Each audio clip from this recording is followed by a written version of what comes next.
Hello guys, we're going to discuss about the blood transfusion. And now, what is blood transfusion? Blood transfusion, introduction of blood or its component directly into the circulatory system. Second definition, transfusion of the blood or its component such as blood cell or plasma from one person to another person. Okay. Blood transfusion purposes. What is the purposes of blood transfusion? Number 1, to restore the blood volume when there is sudden loss of blood due to hemorrhage. Second, to raise the hemoglobin level in cases of severe anemia. Third, to treat the deficiency of plasma, protein, clotting factor, and hemophilic globulin. Next, to provide antibodies to those persons who are risk and having lowered immunity. Next, to replace the blood with hemolytic agent with the fresh blood. And also to improve the leukocyte count blood as agranulocytosis. Okay, what is the components of blood? The components of blood, each unit of blood is tested for evidence of hepatitis B, hepatitis C, human immunodeficiency virus 1 and 2, and also the syphilis. Component also, the blood is in the processed into subcomponent. These are: number 1 is the whole blood. Number 2, packed cell volume. Third one, fresh frozen plasma, and the fourth one is platelet. Next, we're going to discuss about the whole blood first. The whole blood, what is the whole blood? Whole blood is the unseparated blood containing an anticoagulant preservative solution. Next, 1 unit of whole blood contains 450 of donor blood, 50 ml of anticoagulant preservative solution. Next is hemoglobin approximately 12 g per ml and hematocrit 35% to 45%. No functional platelet. And then whole blood is started within 30 minutes of removal from refrigerator and completed with 4 hours commencement because the changes is composition may occur due to red cell metabolism. Okay, pagkakuha po natin sa refrigerator, 30 minutes po ay kinakailangan po natin maihook agad sa pasyente. Okay, and then also yung during the blood transfusion, na kukonsume po ang whole blood within 4 hours. Next, packed red cell. Yung packed red cell natin are cells that are spun down and concentrated. 1 unit of packed RBC is approximately 350 ml and has hematocrit of 50 to 70%. They are stored in saline glucose mannitol solution to increase the shelf life to 5 weeks to 2 to 6 degrees centigrade. Next, and then also the fresh frozen plasma.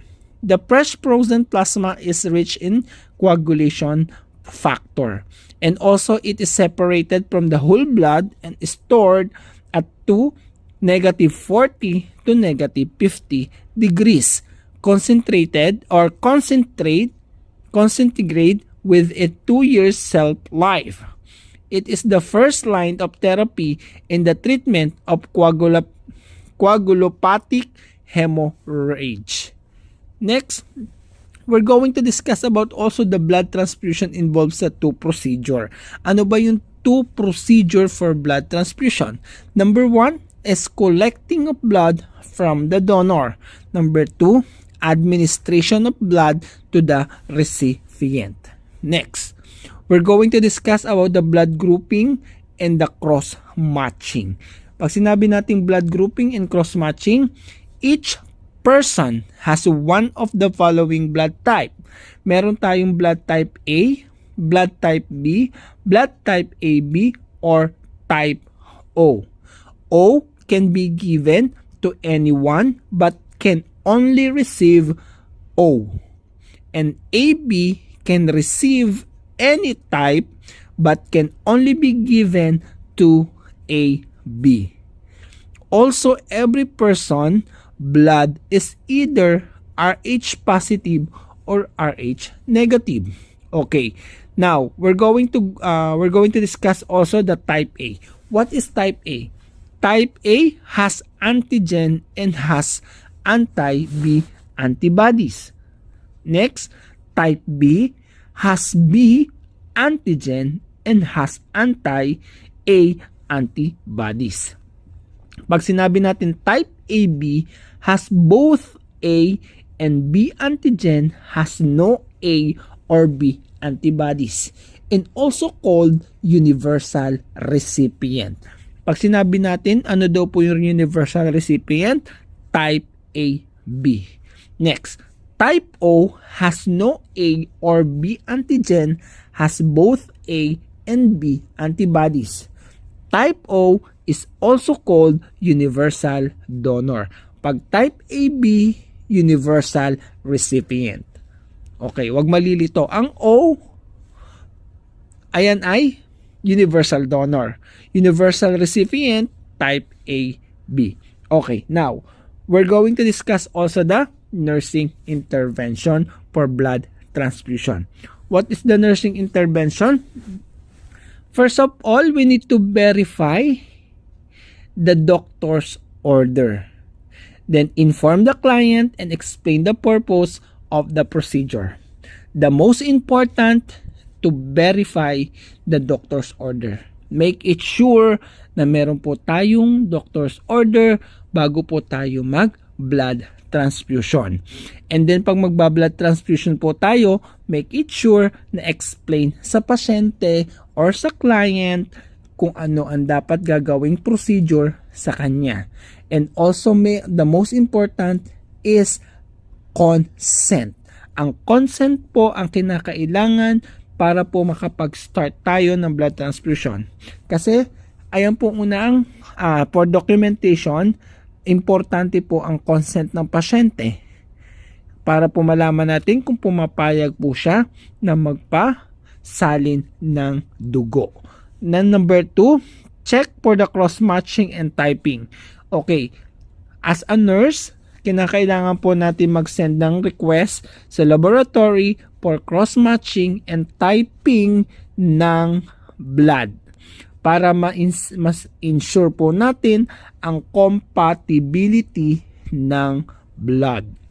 Okay, number 3, obtain and record baseline vital sign. Bago po natin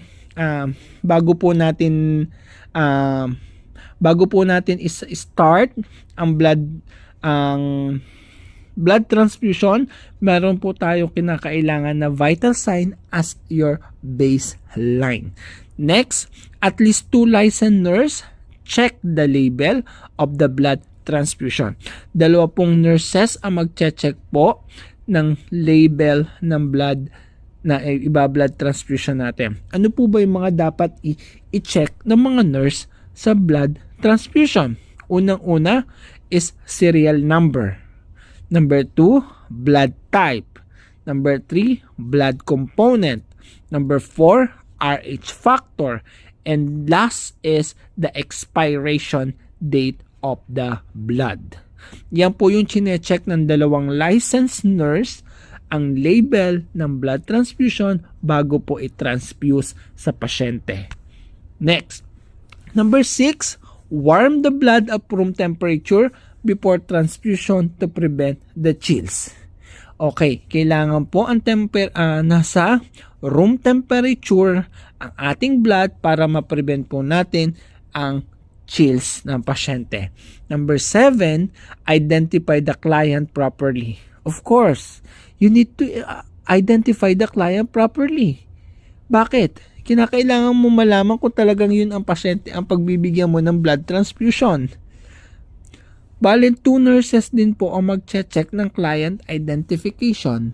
You need to ask the patient, can you tell me what is your full name? ask nyo sa pasyente, sabihin niya sa inyo kung ano yung buong pangalan niya, and then check po the armband ng pasyente. And then, ang ginagamit po natin, number 8, ang ginagamit po nating gauge is gauge 18 and 19 para po easily flow of blood. Malaki po ang needle ng 18 at saka po ng 20 gauge for the blood needle. Number 9, use the BT set with a special micron mesh filter to prevent administration of blood clots and particles. Okay, magkaiba po yung normal line o yung IV set line at saka po nung BT set. Ang BT set po ay makikita ninyong may filter. Yung pong may filter, yung po ay BT set. Yung normal line po, wala po siyang filter. Okay, number 10, start the infusion slowly at 10 drops per minute. Remain at bedside for 15 minutes to 30 minutes. Adverse reaction usually occurs during the first 15 to 20 minutes. Okay, pag nag-start po tayo ng BT sa pasyente, kinakailangan po natin nasa bedside po tayo or mananatili po tayo sa bedside ng 15 to 30 minutes para po ma-observe po natin yung blood transfusion reaction. Ang blood transfusion reaction, nag-occurs po siya within 15 to 20 minutes during the blood transfusion. Okay, nasa bedside po tayo 15 to 30 minutes para po natin ma-check ang adverse reaction ng blood transfusion. Number 11, monitor the vital signs. Of course, we need to monitor the vital signs of the patient before, during, and also after the blood transfusion. Okay, alter the vital sign indicate adverse reaction. Okay, pag increase ang temperature at increase ang respiratory rate, what are you going to do? You need to stop the blood transfusion. Pag nag-increase ang temperature ng pasyente at nag-increase ang respiratory rate, ang kinakailangan po natin na gawin as a nursing intervention is stop the blood transfusion. Next, number 12, do not mix medication with blood transfusion to prevent adverse effect. Do not incorporate medication into the blood transfusion. And do not use blood transfusion line for IV push of medication. Okay, yung pong line po natin para sa blood transfusion, ayun po ay para sa blood lang. Hindi po natin pwede mag-incorporate or mag-IV push gamit po yung BT line ng medication. Hindi po tayo pwede mag-incorporate, hindi po pwede po tayo mag-mix, hindi din po tayo pwede mag-push ng IV medication sa BT line. Number 13, administer the 0.9 sodium chloride before, during, and after blood transfusion. And then administer IV fluids with dextrose. Never administer the IV fluid with dextrose. Okay, administer daw po tayo ng 0.9 sodium chloride. Yung sodium chloride po, before po nagbikukan po tayo para ma-prime po natin yon. Ipa-prime muna po natin yung line ng BT line by using of 0.9 sodium chloride. And then after ng blood transfusion, ihuhook po natin yung sodium chloride. Huwag po tayo mag-a-administer ng fluid na may dextrose. Bakit po? Kasi kapag po tayo ay naglagay ng gumamit ng or mag-administer ng IV na may dextrose, ay magkakaroon po tayo ng fluid cause ng hemolysis. Kaya po kinakailangan natin ay sodium chloride lang. Bawal tayo maglagay na may IV na may dextrose kasi nagkokos siya ng hemolysis. Okay, number 14. Number 14, administer the blood transfusion for 4 hours. Okay, ina-administer po natin o kino-consume po natin ang blood transfusion within 4 hours. Whole blood, pack RBC. Ang plasma po at platelets, nagtatransfuse po natin siya ng quickly, 20 minutes. Clotting factor can easily be destroyed. O kung magkaiba po yun, pag 4 hours po ang administration ng blood transfusion, whole blood po at saka pack RBC. Pag plasma at platelets ang itatransfuse, quickly lang po ang pagtatransfuse niya within 20 minutes. Okay. And then also observe the potential complication. Kapag po tayo nag-hook ng blood, observe po natin yung complication ng pasyente o yung mga reaction. Kung po tayo ng blood transfusion reaction, ano po kinakailangan natin? Stop the blood transfusion, and also you need to notify the physician. Next, and then after that, we're going to discuss also the complication. What is the complication of blood transfusion? Okay, number 1 complication is allergic reaction.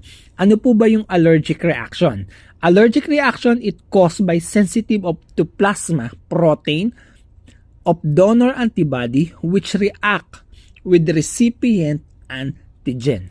Ano po yung kinakailangan nating assess para sa mga allergic reaction? First is flushing, rashes, pruritus, laryngeal edema, and difficulty of breathing. Alin man po dito sa na-assess natin at nag-complain ang pasyente, nakita natin nag-flushing, nagkaroon siya ng rashes, nagkaroon ng pruritus, nagkaroon ng edema, nag-complain ng difficulty of breathing. Ano po ayan? Tinatawag po natin yan na allergic reaction. Nagkaroon ng allergic reaction ng pasyente, anong ginagawa? Stop the blood transfusion. And then, next is documentation. And then after documentation, inform the attending physician. Next is febrile and non-hemolytic reaction. What is the febrile and non-hemolytic? It caused by hypersensitivity to donor white cell, platelets, or plasma protein. This is the most symptomatic complication of blood transfusion. Ano po yung kinakailangan natin i-assess para malaman po natin ang febrile or non-hemolytic reaction? Sudden chills and fever. Next is flushing. Next, headache. And then, anxiety. Ano man po dito na na-assess natin at pumatak po dito sa 4 na to, ibig sabihin po yan ay febrile and non-hemolytic reaction. Next is septic reaction. Pag sinabi naman po nating septic reaction, it caused by transfusion of blood components contaminated with bacteria. Ano po yung mga ina-assess natin? First is rapid onset of chills. Yan, nag-chills pa din po ang pasyente. Next, nagsusuka, vomiting, mark ng hypotension, and nagkakaroon siya ng high fever. Ano man po makita natin dito sa 4, possible po ang pasyente ay mayroong septic reaction. Next is circulatory overload. Pag sinabi natin circulatory overload, it caused by administration of blood volume or rate greater than circulatory system can accommodate. What is the assessment? Ano po yung i-assess natin? First is the rise of venous pressure, dyspnea, crackles or rails, and then distended na neck vein, then nagkakaf ang pasyente, and then nagkaroon siya ng elevated blood pressure. Pag nakita nyo po yan, ayan po ay circulatory overload. Next is hemolytic reaction. Ano po yung hemolytic reaction? Hemolytic reaction, it can cause by infusion of incompatibility blood products. Ano po yung ina-assess natin sa hemolytic reaction? The first sign of hemolytic reaction, nagkakaroon po ang pasyente ng low back pain. Pag nagkaroon ng low back pain, ayan po ay hemolytic reaction. Hemolytic reaction, yung low back pain is the first sign. This is due to inflammatory response of kidney to incompatible blood. Ano po yung kinakailangan pa natin assess? Bukod sa low back pain, nagkaroon din ng chills, feeling of fullness, tachycardia, flushing, tachypnea, hypotension, bleeding, vascular collapse, and acute renal failure. Yan po yung mga hemolytic reaction. Don't forget, pag nagkaroon ng low back pain, that is the first sign of inflammatory response of the kidney, incompatible reaction ng blood. Ayan po tinatawag nating hemolytic reaction. Next, we're going to proceed in the nursing intervention of blood transfusion. What is the nursing intervention? Number 1, if blood transfusion reaction occurs. Okay, so sa lahat na nabanggit natin, nagkaroon ng transfusion reaction, what are you going to do as a nurse? Of course, you need to stop the transfusion. Immediately stop the transfusion. The second one, start the IV line ng 0.9 sodium chloride. Bakit daw hindi natin kailangan magbigay ng line or ng IV na may dextrose para nagkakaroon ng cause ng hemolysis. Okay, number 3, kaya ang ginagamit natin ay sodium chloride. Okay, place the client in a polar position if the shortness of breath and the administer of autotherapy. Okay, pag nagkaroon po tayo ng blood transfusion reaction, ano po unang gagawin? Stop the transfusion. Pangalawa ay position the start ng IV, mag-hook ng IV line, and then stop mo yung then ang pasyente ay kinakailangan mong i-position. What position ang kinakailangan sa pasyente? Naka-Fowler's position. Kapag nagkaroon ng shortness of breath, kinakailangan natin magbigay ng O2, oxygen. Number 4, the nurse remains with the client, observing the signs and symptoms and monitoring the vital signs as often as every 5 minutes. Okay, imo-monitor natin ang pasyente for sign and symptoms ng mga reaction. Within, ang vital sign natin, imo-monitor natin ng vital signs every 5 minutes. Then after that, we need to notify the attending physician. Notify the attending physician. Number 6, the nurse prepare the administer emergency drugs such as antihistamine, vasopressor, fluids, and steroid as per physician order. Okay, meron po tayong ipiprepare na mga emergency drug. Yung mga antihistamine, vasopressor, fluids, and steroids as per physician order. Kinakailangan po natin bago tayo magbigay ng mga gamot na yan, make it sure ay may order ng doktor. Hindi po tayo pwede magbigay ng mga antihistamine, vasopressor, fluid, and steroid kung wala pong order ang attending physician. Next, number 7, obtain the urine specimen and send to the laboratory to determine the presence of hemoglobin as a result of RBC hemolysis. Yan. Kinakailangan po natin ng urine specimen.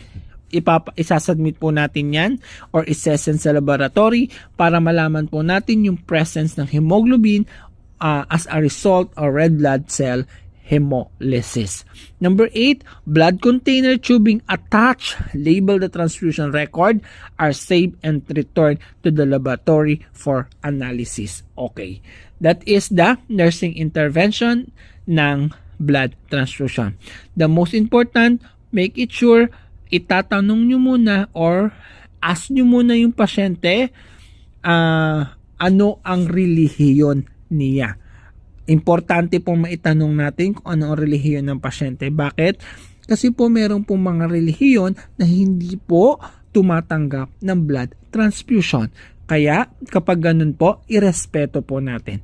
And then also, the important is the consent of the patient. Kinakailangan po natin na hingian siya ng consent na pumapayag siya na magpa-blood transfusion. Bali po, yan po ang discussion mula sa blood transfusion. Sana po nag-enjoy kayo or na meron kayong natutunan about blood transfusion.